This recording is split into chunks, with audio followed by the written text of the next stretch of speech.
Ya, kebakaran hutan dan lahan kembali terjadi di Ogan Ilir, tepatnya di Desa Palem Raya, Kecamatan Indralaya Utara, Kabupaten Ogan Ilir.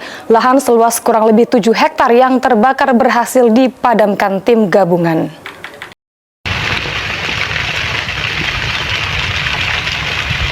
Kebakaran hutan dan lahan kembali terjadi di Ogan Ilir, tepatnya di Desa Palem Raya, Kecamatan Indralaya Utara.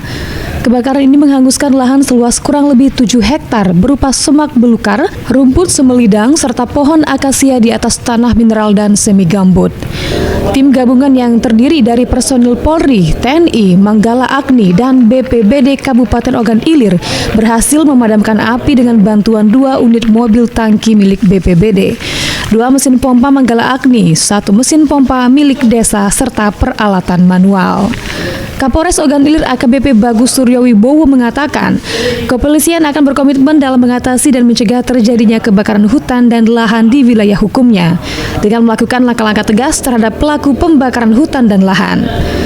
Polisi meminta seluruh masyarakat agar tidak membuka lahan dengan cara dibakar dan segera melapor apabila mengetahui adanya indikasi karhutla.